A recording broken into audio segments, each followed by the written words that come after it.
Hello and welcome to the Square Developer Podcast. I'm your host, Richard Moot, and today I'm joined by Rhea Lana.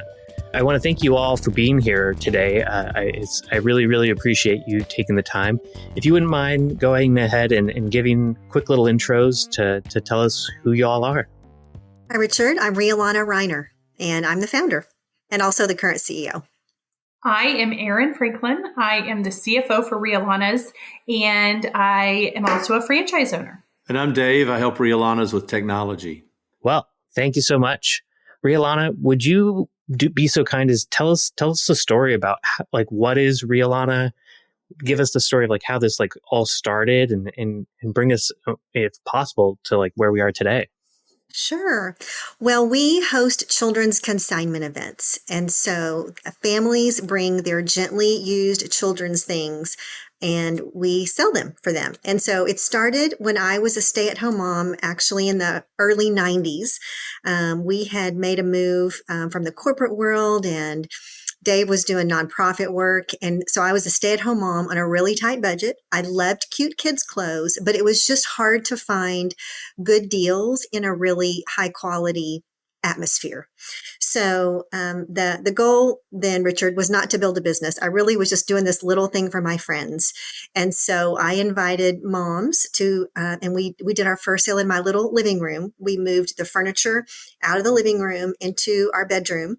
And we had 3 racks of clothes and 11 consignors. A consignor is a mom who's selling her kids things. And so that was our very first sale in 1997. So that's how it started. After the starting of that, what made you want to sort of turn this into a full-blown business? Well, after that very first sale, Dave actually is the one that said, Rhea Lana, we should computerize this. Well, back in the early 90s, stay-at-home moms didn't have computers in there. I didn't even know a mom who had a computer in their house, but we did. We computerized it, and we had barcodes. And the interesting thing is that families just kept asking me to do it again and again and again. And so the model is just 2 times a year. And so for those first several years, we would have these little sales in my house, and they would take over another room of the house and my daughter's room and the kitchen and the garage. And then finally we moved out of our house and we began to hold these events in locations around our little town in central Arkansas. And then we had families that were driving in from Little Rock, Arkansas, which is about an hour away. And I began to realize families love this. They appreciate it. It's helping them not only be able to buy high quality clothes, but, sell things their families didn't need anymore. And so, it gradually was making a profit more and more. And so we began to realize, this is something that could be a business. That's awesome. And so where are we today with the size of Rhea Lana? Well, it was about 2008. I think that's right. We decided we would franchise, and we still were on a very limited budget. And so we knew that if we tried it, we didn't have much to lose. We couldn't risk a lot is what I was going to say. We didn't have the money to hire some big fancy firm to help us, some consulting agency. We just thought, well, we'll just franchise it. I actually read the book Franchising for Dummies. That's not a joke. I did. And while my kids were swimming at the pool, I would, check the things off and do the things. And thankfully, I had a friend who was a really smart tax attorney. And so he helped me put our contracts together. And then we just decided to see if anybody would buy a franchise. And so that's how we started our franchising company. And so today we have about 120 locations in about 26 states across the country. And we've served now millions of families. And our heart is we love serving families, and we love just adding value to lives, to families across the country. Wow, that's awesome. And so to hopefully give also how this all works is so you have 120 franchisees or franchises all throughout the United States. And this is an event-based thing, right? That there's 2 annual events. Tell me a little bit about how these events kind of get set up, and how big are they? Well, I'll start and then I'll let Erin share because she Yeah. owns one of our early franchises and I still own and operate our franchise in Central Arkansas. But you're right. The model is that we hold semi-annual events. So we just do them twice a year. And when the franchises start, they're like a baby, but they grow into these huge sales. And so we will fill up large, like a Walmart or larger, and we will have several thousand families bring their things. But we just set it up. We take items in for about a week, and then we sell items for about a week. And so it's kind of a pop-up event, but it is all just run at such a high quality of excellence because we do have incredible technology. From our very first event, I always had a desire that we would guarantee items just from experiences I'd had in like consignment stores and other things. I just felt like we needed to track where every item went. And so even in the very first sales in my home, we would hand our consignors a computerized report that told them exactly what sold and for how much, because we wanted them to be able to trust us.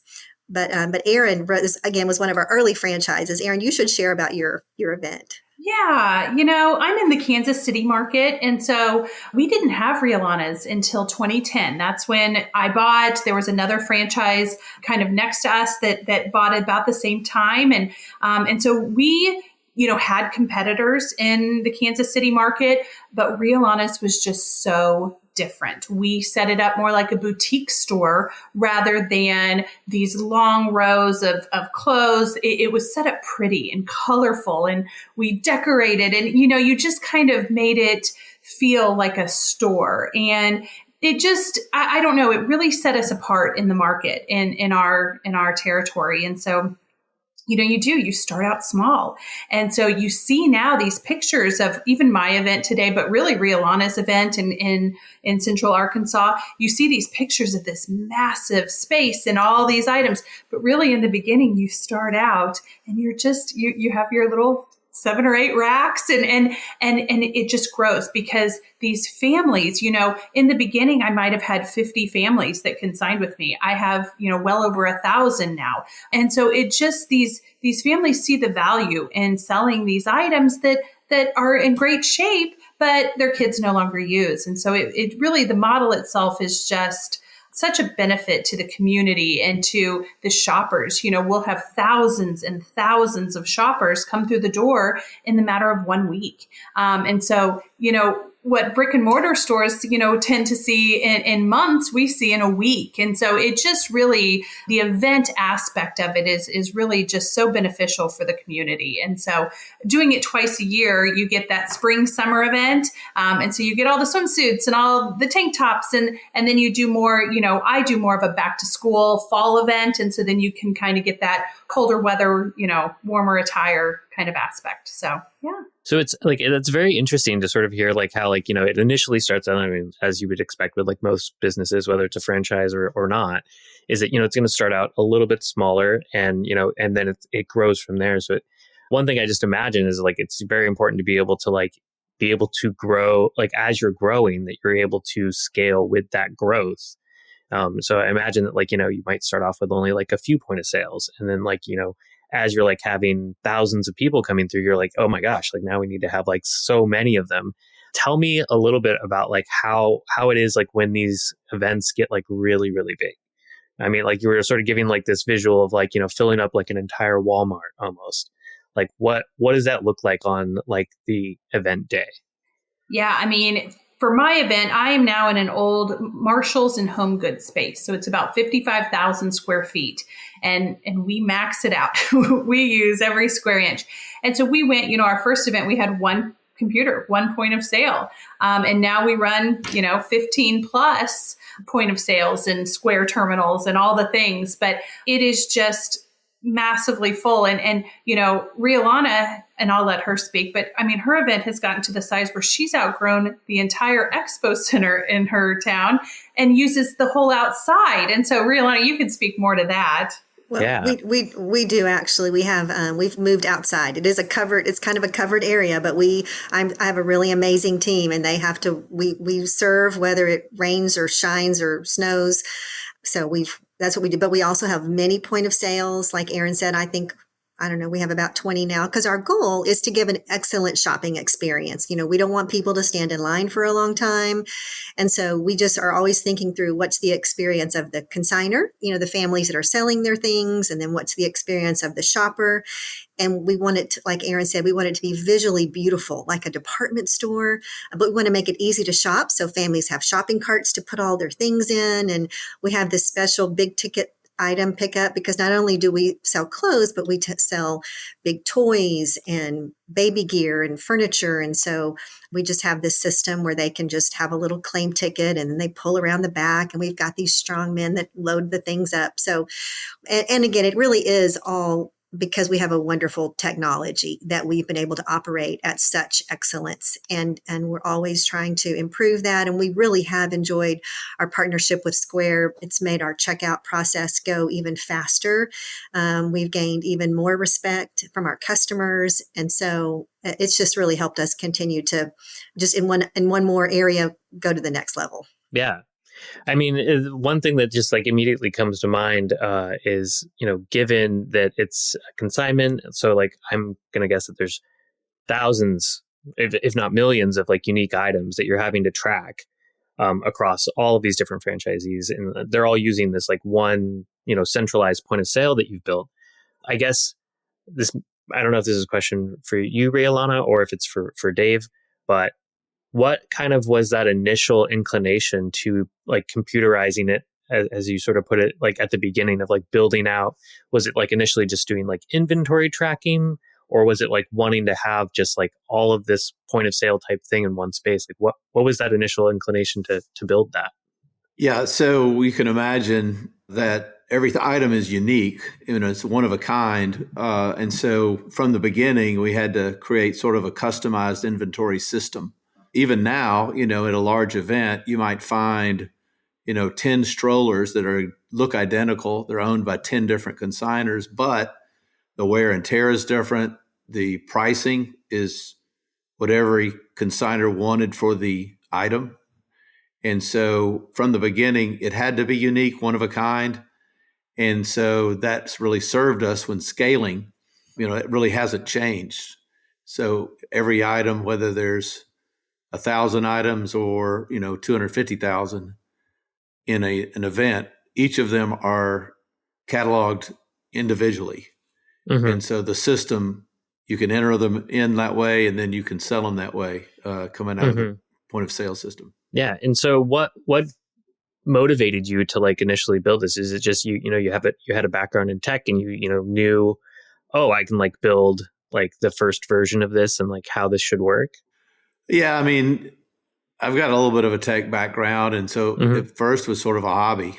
Obviously we didn't think we were going to be doing a business. So I had the only, barcode scanned garage sale in the neighborhood, maybe America. But anyway, yeah. So it's sort of a, can we do this motivation as a challenge and as something of interest. And so that went well. When we gradually scaled up, we just would take on the next challenge and make it, continue to work. Yeah, no, that's great. And I think it was combined with, I've tended to want things to be done excellently, but I didn't know really how to do it, except, that first sale, I was counting little string tags, and I would have just only thought about doing it manually. And so as Dave I think as he thought through my desires, he's kind of always figured out a technical solution to solve whatever problem we were dealing with operationally. Well, I would also just sort of imagine that like at the time in the 90s, that, there's a huge disparity between like, hey, I want to have something to sort of do this inventory tracking point of sale thing. And off the shelf, I'm imagining that it would have been something that's like very large, probably felt way over the top, versus like, starting out with like, hey, I got a barcode scanner. I know enough to like cobble this together and get this tracking, so we're not going around counting tags. So I imagine like it makes sense to have like sort of that natural growth of like why you would build your own point of sale. Because I know that nowadays most people be like, why would you build your own point of sale? Like there's so many solutions out there, but given where you started from, it makes total sense. Well, it still does, because the business at the core hasn't changed. Yeah. I mean, I totally get it. I mean, like having like a catalog that size, it's so many SKUs, it's so much stuff to track. Like, I mean, at that scale. And also, I just imagine that it's also like from running a franchise business, your reporting visibility through all these things, it is a huge boon to the franchisees because they're not having to go and like figure out all these other things. You have pre-built solutions for them to like do all the tracking and the sales and the receipting and all of that. So I imagine it's like a huge benefit on both sides because you have really great reporting and really great things to offer to your franchisees. So one thing I am curious about when you built the first version of it, what did you initially sort of like build your point of sale with? That's proprietary. I couldn't tell you, Okay. No, Okay. I don't even know. I mean, I think we use, just basic programming. And then when we went to the web, you've got your PHP, ASP, just web pages. Mm-hmm. So, it's nothing sophisticated. Yeah. Well, I mean, I love tried and true. It's, it's reliable, it's maintainable. So, and I think like I talked to you previously that, it was like initially doing like Visual Basic and then this ASP, PHP growth over time. I'm going to guess probably like MySQL or something for like database in terms of like a tracking. What first drew you into sort of using Square as a payment solution? Because from what I understand, like you have almost all of the stuff for doing like the point of sale in terms of inventory, receipting, all that stuff. And then you really just have like a payments partner for helping with like that final part of like capturing the sale. What drew you into like using Square initially? Well, we did use Square initially. We did have a different partner, and they sort of introduced us to the idea of integration. Obviously, any small business can, one way or another, take credit cards, right, by typing in the amount and running the card. And so they introduced us to the idea that you could possibly integrate this and let the point of sale produce an amount, pass that to their device, and then, on the fly, take the card. So we took that challenge and we integrated with our software, their device and their code. And so we liked the direction of that. And so, it included, the purchase of their, big block of technology, this, brick that takes the credit card, right? Whatever you use to swipe, you could tap, you could swipe, you could type, those kind of things. And so the idea originated there, but over time, we just found that solution, they weren't paying that close attention to us. Changes would happen. And I don't know that they or we know exactly how they became disconnected, but we began to have technological glitches. And when you have technological glitches in the financial area, man, people immediately notice. These ladies. Oh yeah. These families are trusting Rhea Lana's, and so they're buying like all their children's clothing at one time for the season, and so it could be a $600 purchase by a family that. That is basically their clothing budget. And so if you double charge them, man, they're living on a shoestring in some cases. And so they are just very, very upset. And that happened. And of course, Rhea Lana and her team were quick to respond and offer solutions. And, because she really, really cares about these families. But then it was upon us to figure out, well, why is this happening? And we came to the point where we can't keep going like this. We can't use this particular solution anymore. So that put us in a position of trying to change. And so I was feeling pretty glum and went to a coffee shop and drowned my sorrows in espresso. And they were using, I said, what are you using? What is that machine in front of me? What is it using? And they said, Square. I said, well, heck, let's try Square. Until Square disappoints us, let's try it. And so we were able to contact, your customer service people, your sales people, eventually your development people. And we began to look for similarities between our old integration and what Square could offer. And we weren't surprised. We were just happy, I guess. We didn't know what to expect. We were happy as we began to learn about it. And we were able to pretty quickly, we needed to do this pretty quickly because, you're in the middle of a season. We have 120 of these going on, and, you have these events that are struggling. And so you're trying to switch sort of in midstream. And so we made the switch.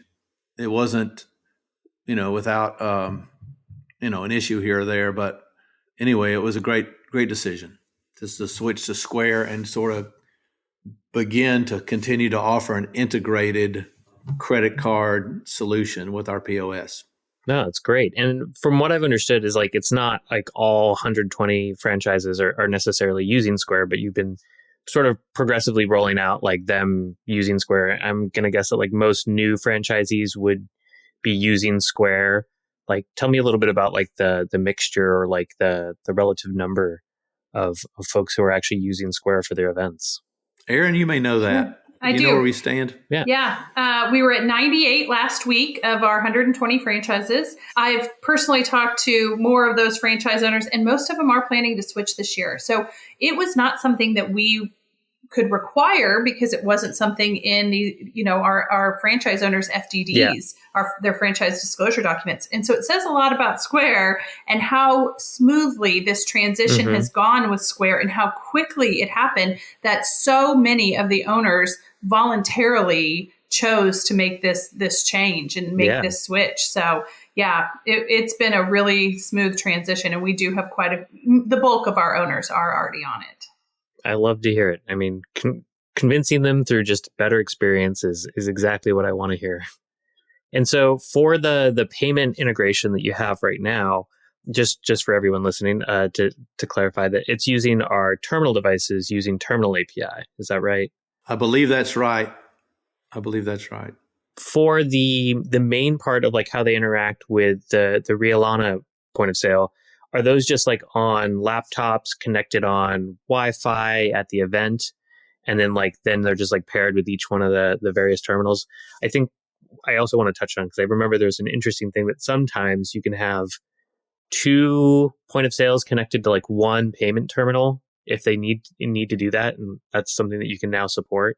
Yeah, our older system, was, I guess, USB connected, hardwired to the laptop. We use laptops that are connected to the internet, and they interact with our live database. And then our point of sale, pulls the data, uses barcode scans to come up with an amount.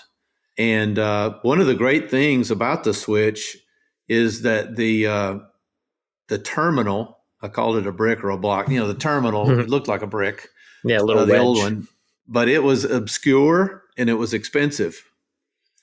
And so it also would come to us maybe not programmed.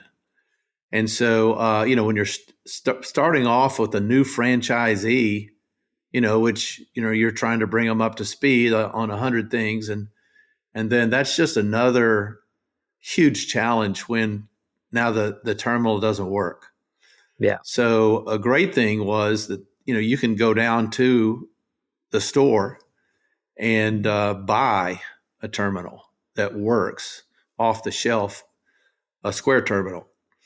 So that was especially given the speed at which we had to switch, that was great. There wasn't any shipping. There wasn't any programming. It was just we could pull the Square machine off the shelf and then use it with our integration with the API. And then another positive, like you just referred to, is one way to operate is to have, maybe two laptops next to each other sharing one terminal. And because of the way the API works, we can pair each of the two laptops to the one terminal. And as long as the two operators are cooperating, collaborating together, and we know, okay, now this particular sale that's on the terminal belongs to computer A, not computer B, they can swipe safely and, and it can work, and then it can flip to computer B. They have to coordinate, obviously, but that does cut the price of getting into the business in half. Yeah. And especially for a new franchise, I mean, they're trying to save as much money as they can. Our franchise owners are typically small business women who have a lot of energy for this, but, they are trying to get into the business as cheaply as possible. So Yeah. that's another way they can do it. Yeah, no, I mean, it makes perfect sense. Well, I was just going to add, just an element of our business is that we are a pop-up event. So it adds this element of pressure. And so in a brick and mortar store, you can sort of maybe handle it tomorrow or probably fix it when you come in the next day. I mean, everything we do is urgent and it needs to be done really yesterday. And we do so many things, from merchandising the store to marketing to our customers to, sometimes women are even having to fix the bathroom if they're in an empty retail space. So with technology, we just need to depend on it. We need for it to work. And so I think that's just, and the ease, like Dave said, of being able to just go get a terminal at the store and we just plug it in and it works. And again, these are just normal women who most of them don't have business experience. And so Square has just made it fast and simple and dependable. And so we have just appreciated that very much. And I was also just going to add because we haven't really been in the relationship very long, Erin. Have we been through one season? One full season. One full season, which I think that speaks a lot that we already have this many franchise owners that are using it. And another reason is because of the customer service. I mean, I really want to speak a lot to that of all of Square, because in a franchise system, especially of women, they talk. And we want to work with companies who, when we're in a crisis, they're going to actually answer our phone call and they're going to actually talk to us, even if it's, late at night or on a weekend and we're in a crisis. And so we have really just appreciated all of the customer service and the dependability that we have, and really kind of surprised by it. So we've just really appreciated that. I'll say one more thing, just in that transition, we had a little bit of a black eye, but when the customers saw the Square terminal, they recognized it. And so there was some good publicity, as people talk and saw the Square versus the old terminal. It made them feel, I think, more comfortable because they had recognized it from whatever coffee shop and around. The Square name helped us. Yeah, I was going to say something similar, just that, I was in my event when the issues arose with our previous merchant service. And it doesn't paint a great light on your business. And it's hard sometimes to kind of have these families see, oh, I promise we're fixing it. But the time that it took for Dave and the Square team to flip, and start this partnership, it was incredible. And, Rhea Lana and I have said many times, to have this level of customer service come from such a large company it truly is very encouraging, because sometimes, when these companies get very big, customer service may go down, and that has just not been the case with us. I think I remember when we chatted before setting up the podcast, it was a small little story of the double charging incident. And it's like one of those things where it can be very heartbreaking, because I've seen it so many times and talking to so many different businesses that, sure, the double charge can be refunded. But for a lot of folks, I mean, I think people forget that can take anywhere from 3 to 14 days before that is actually cleared and returned back to somebody's account. And if they don't have a high credit limit, or they're already close to their limit, that means I can't buy anything for several days. And that's hard. Well, and with social media now, I mean, that was what was going on. And like Dave said, what people are buying a lot, they're buying for 6 kids the whole season, a lot of money. And so now with social media, they were just ripping me up because, and the banks, they weren't getting their money refunded quickly. They couldn't buy groceries. It was so opposite of what I stand for and really how I operate my business. And thankfully we solved it, but we were in several days of purgatory. It was terrible because we just, and we couldn't figure out really how to solve it. And so you're right. I mean, it's a terrible place to be as a business owner. But I think I remember someone saying that it was like even in that very next event or next season, they had noticed like the switch over to the new payment system and like that it all seemed way more seamless. And I quickly want to plug one of the interesting things that you all have built for Rhea Lana is those digital receipts that give like a full branded invoice. So like they can just say, I don't want to print a receipt. Just go ahead and text me a link. I can go like look at it and follow it up. I'm sure that there's like a multitude of reasons that like helps streamline the checkout experience. So you're not having to wait for something to be like printed out and they get like a full thing from you with all the branding. So it's just like a testament to like, the brand and like also that you were able to get this integrated in a way that like can streamline things even further. Yeah. What you're referring to, a text receipt. When we do that, because it's more activity on the terminal, that's when we sort of have to commit one terminal to one laptop. It's just too much because we're asking them, hey, if you'd like a text receipt, type into that Square terminal your phone number. And we've integrated so that it will then text them a receipt. Obviously, you've got another, a texting API software there as well. Mm-hmm. So anyway, but all that works together. It is more streamlined and lets us serve them at another level. It's great. And I guess like the final thing that I was wanting to ask about on the tech side, and then I want to kind of talk about, like this, the sort of just give a picture of like what the size and the revenue of this is for either on like a franchise or globe, nationwide. But how long was the initial like integration process when you finally got in touch with our development team and you were sort of building out the integration? How long did that whole thing take? Not very long. I remember the Square team was surprised how fast it was. We have a pretty small tech department. So was it over the weekend, Dave? Mm-hmm. It was a necessity for us. So we were trying to switch quick. I got access to enough of the Square development, pages, education pages, and somebody set me up with a sandbox, or maybe we skipped the sandbox. Maybe they said, okay, you can go live. And so, we just sort of worked away over a weekend and got to a point where we were comfortable and, our tests worked. I spent a lot of money off my credit card, running transactions to make sure it worked. Yep. But yeah, it was quick. It was quick. We watched a couple of videos as well that Square had, I think, with other customers too. Oh, great. I was actually going to ask whether or not you came across any of our tutorial videos on Terminal API, but that's shamelessly self-plugging. I know that I created some of those, or my team has. So great to hear that you came across them. Hot yoga. The HotWorks video. Wonderful. There we go. Yeah, great. They definitely give like a full understanding of like the size and scale that you can sort of take this thing.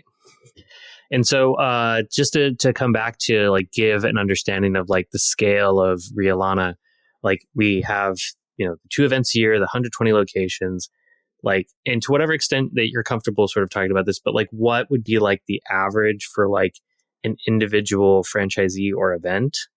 And then what is the size of this like through all of the United States? There's a range in sales, and so, startup new events, they, might have 10,000 in sales, where larger events go up to $1 million in sales for an event. And so there's a very wide range across the company, and that's per event. Okay. And like for those like larger events, like how many point of sales, like what is the checkout looking like?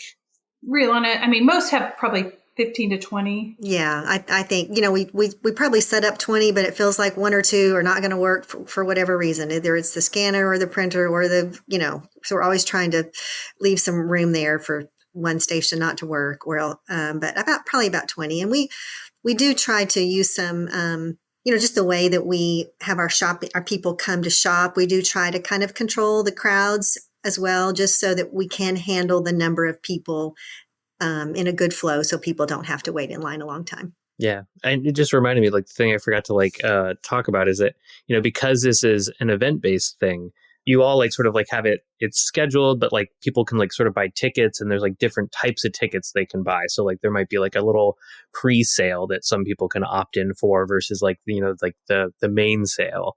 Could you maybe give like a little bit around like what that looks like? Yes, well, every franchise is different, but we do have a pre-sale once we open to the public, everything is free. And that's how really we started, was everything was free, but we did have to do a model change several years ago. And so we began offering tickets, and it has been a wonderful model change. And so people, it's sort of like going to a concert where, the better seats cost a little more. Well, the earlier you come, the tickets cost a little more because you get the best selection, and like Dave said earlier, the consignors price their items themselves. So there might be 20 high chairs, but the earlier you come, you're going to find your favorite brands and the lowest prices. So, and every item is unique. And so it's like this wonderful treasure hunt. And so a lot of people it's worth it for them to buy a ticket, and they're still very affordable. And you end up you save the money especially if you're buying large items, families that are having babies and have to buy all the baby gear. It's definitely worth it. And then we have a half price at the end. Oh, that's great. I mean, I would definitely say like I would be guilty of wanting to do the pre-sale type thing. I mean, I would like to get in there, get first pick, make sure that I like get everything that I'm looking for. So it definitely makes a lot of sense. And we have fewer shoppers too. So it's just a more kind of a quieter, calmer experience. And one of the things I might just throw in, Richard, that we do love to do that's part of our events is at the end, we have a lot of consignors will decide that they want their unsold items to be donated. And so again, our POS and our system helps us track all of that. And so then we are able to take those items that the consignors don't want back, and we have a free shopping time where foster families and some of the lower levels in the military can come in and get items for free for their family. So it's really a neat way that we can give back in each community and really bless even more families. So it always warms our hearts. We love the very end.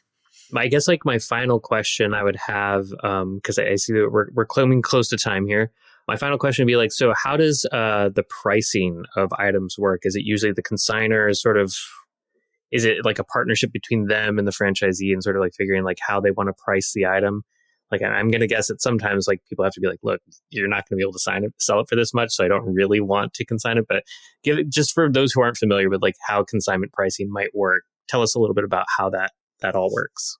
Well, I'll start first, then I'm going to toss it to Erin. But one thing I really did want to mention is that one of the things that we started that really Dave and the IT team get credit for is we do voice entry.